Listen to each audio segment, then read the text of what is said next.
Yusha বিন নুন, কি নাম? ইনি সেই ব্যক্তি যার কথা সূরা কাহাফে আছে। সূরা কাহাফে একজন যুবকের কথা আছে, যেই যুবক মুসা আলাইহিস সালামের সফর সঙ্গী হয়েছিলেন খিদর আলাইহিস সালামের সাক্ষাতে। আপনাদের মনে আছে?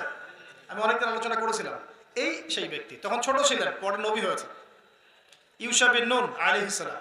এবার তার আন্ডারে বনু ইসরায়েলরা বলছে যে আমাদের জন্য একজন সেনাপতি নিযুক্ত করুন, যার আন্ডারে আমরা যুদ্ধ করব, সে আমালিকা সম্প্রদায়কে পরাজিত করে বাইতুল মুকাদ্দাস আমরা জয় করব। এবার এরাই বলছে আবার বনু ইসরায়েল। তো এবার ইউশা বিন নুন বলছেন যে যদি জিহাদ আর কিতাল ফরজ হয়ে যায় তোমরা আবার পালায় যাবে না তো? বুঝতে পারেন না? আল্লাহ পাক যদি আবার জিহাদ ফরজ করেন তোমরা আবার পালায় যাবে না তো? তো এরা বলছে আমরা পালাবো কেন? ওমা লানা আল্লা নুকাতিলা ফি সাবিলিল্লাহ ওয়া ক্বাদ উখরিজনা মিন দিয়ারিনা ওয়া আবনাইনা, সূরা বাকারার মধ্যে আছে, পড়ে দেখেন। কেন আমরা পালাবো? আমরা অবশ্যই যুদ্ধ করব, তারা আমাদের সম্পদ কেড়ে নিয়েছে, আমাদের সন্তানদেরকে কেড়ে নিয়েছে, ইত্যাদি ইত্যাদি, এগুলো বলছে। তো ঠিক আছে, ফরজ হয়ে গেল। তো ফরজ যে হয়ে গেল, এবার একটা পরীক্ষা আল্লাহ নিলেন। ঠিক আছে, তোমরা সবাই পথ চলা শুরু করো, তবে তোমাদের মধ্যে একজনকে আমি সেনাপতি বানাবো। সেনাপতি আল্লাহ পাক এমন একজন আল্লাহর বান্দাকে বানালেন যার নাম হচ্ছে তালুত।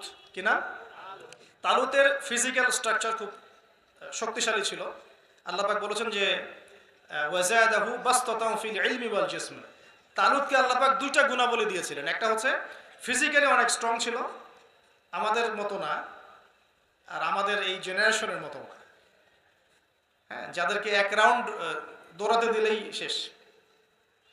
আর জ্ঞানেও সে অনেক পারদর্শী ছিল। দুটা কোয়ালিটি, একটা হচ্ছে ফিজিক্যালি স্ট্রং ছিল, জ্ঞানে অনেক পারদর্শী ছিল। তো তালুতকে যখন সেনাপতি মনোনীত করা হলো, এই লোকগুলো তখন ইউশা বিন নুনকে গিয়ে বলল, তালুত কিভাবে সেনাপতি হতে পারে? তার তো টাকা পয়সাই নাই, তার তো মর্যাদা নাই। এই যে আমাদের সমাজের সেনাপতি বা আমির হওয়ার মানদণ্ড কি? ক্ষমতার, টাকা পয়সা না? টাকা দেখে তো আপনি মসজিদের সভাপতি বানান। সুদ খাকার, ঘুষ খাকার, যাই খায় খাক, টাকা পাবো কিনা, মালদার। তো ওরাও একই কথা বলেছিল বনু ইসরাইল, ও তালুত কিভাবে সেনাপতি হতে পারে? তার তো বংশ উঁচু না, তার তো টাকা পয়সাও নাই, এবং তার তো মর্যাদাও নাই, স্ট্যাটাস নাই। তো আল্লাহ পাক তাকে মনোনীত করেছেন। আল্লাহ পাক বললেন আমি তাকে দুটো গুণ দিয়েছি, শারীরিক শক্তি এবং জ্ঞান।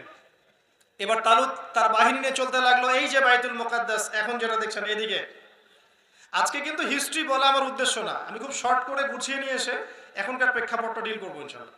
আপনাকে জানাচ্ছি যে ওই জায়গা নিয়ে এত কেন কলিউশন শতাব্দীর পর শতাব্দী চলছে, কেন, কারণটা কি?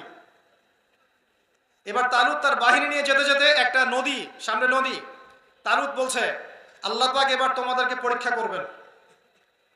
এই নদী পার হওয়ার সময় তোমরা পানি খেতে পারবে না, শুধুমাত্র এক চুমুক, হাতে এক অঞ্জলি পানি খেতে পারবে, এর বেশি না। ফামান শারিবা ফালাইসা মিন্নি, এখান থেকে যে ব্যক্তি পানি পান করবে সে আমার অন্তর্ভুক্ত হবে না, যে পানি পান করবে না সে আমার সাথে থাকবে। ইতিহাসে এসেছে, তাফসিরে এসেছে, মাত্র 313 জন পানি পান করে নাই। এই 313 শব্দটা কি আপনারা আগে, সংখ্যাটা আগে জানেন? কোথায় 313? বদরে। আবারও সামনে 313 জন একজন নেতার হাতে বায়াত নিবে অচিরেই ইনশাআল্লাহ। সেই 313 জন বায়াত নিবে এই হাজারে আসওয়াদ, মানে কাবা ঘরের হাজারে আসওয়াদ এবং মাকাম ইব্রাহিম এর মাঝখানে ইমামুল মাহদির হাতে ইনশাআল্লাহ। তখনও 313 জন। জানি না এই সংখ্যাটার সাথে আসলে আল্লাহ পাকের কি একটা সম্পর্ক তো একটা আছে। এই সংখ্যাটার সাথে নিশ্চয়ই কোনো না কোনো গভীর কোনো একটা ব্যাপার আছে, হয়তো আমরা জানি না। তো এখন 313 জন পানি পান করেনি, তারা যুদ্ধে চলে গেল। যুদ্ধে গিয়ে দেখছে বিশাল বাহিনী আমালেকা সম্প্রদায়ের। ঠিক এখন যেমন প্যালেস্টাইনের এই যে হামাসের কাছে মনে হচ্ছে আরে বাপ রে বাপ, বিশাল ইসরায়েলের বাহিনী, আমরা তো গুটি কয়েক মানুষ। ঠিক ওই জিনিসটাই রিপিট হচ্ছে। ইতিহাস সব সময় ঘুরতে থাকে ঘুরতে থাকে ঘুরতে থাকে। ওই সময় বনু ইসরায়েল যে জায়গায় ছিল, আজকে এই ইসরায়েল সে জায়গায় গেছে। আর ওই সময় যে তালুতের বাহিনীর যে অবস্থা ছিল, আজকে হামাস ওই জায়গায় আছে। অল্প কিছু মানুষ, অল্প কিছু মানুষ, ওদের বিশাল বাহিনী। এখন একই অবস্থা, তালুতের বাহিনী তো অল্প, 313 জন, আমালেকার বিশাল সম্প্রদায়। এখন একজন বলছে যে আমরা কিভাবে এখন এদের সাথে পারবো, আমাদের পক্ষে তো সম্ভব না। কিন্তু যাদের মধ্যে ঈমান ছিল আল্লাহর প্রতি বিশ্বাস ছিল, তারা বলছিল কাম মিন ফিআতিন কলিলা গালাবাত ফিআতান কাসীরাতান বিইذনিল্লাহ। তোমরা কি জানো না কত ছোট ছোট দল ছিল এই পৃথিবীতে যারা বড় বড় দলের উপর বিজয় লাভ করেছিল আল্লাহর হুকুমে। সুবহানাল্লাহ। এটা কারা বলল? ওই 313 জন। তো এই 313 জনের মধ্যে একজন হচ্ছে দাউদ আলাইহিস সালাম, যার কথা আপনাকে বলছিলাম। দাউদ তখন নবী হন নাই, ছোট 13-15 বছর বয়স। সামনে এগিয়ে গেলেন তিনি, দ্বন্দ্বযুদ্ধ হবে, সামনে এগিয়ে গেলেন। ঠিক আমাদের ওইরকম ভাইদের মতো যাদের পা নাই, হাত নাই, একটা হাত বাকি আছে, হুইল চেয়ারে গিয়ে যুদ্ধ করছে। দেখেন না, দাউদ 13, 14, 15 বছর সামনে এগিয়ে গেলেন। ওই দিক থেকে আসলো একজন, তার নাম জালুত। কি নাম? জালুত। তালুত আর জালুত এমন গন্ডগোল করেন না।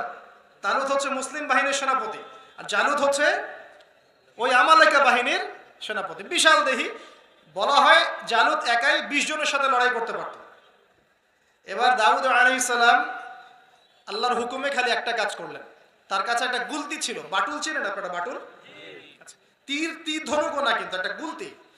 এই গুলতিটাকে তিনি নিক্ষেপে অনেক পারদর্শী ছিলেন। এবং জালুতের গায়ে বর্ম পরা ছিল, শুধুমাত্র চোখ দুটা খোলা ছিল। খেয়াল করে দেখবেন ওদের গেট আপগুলো দেখবেন, আর মুসলিম বাহিনীর গেট আপ দেখবেন।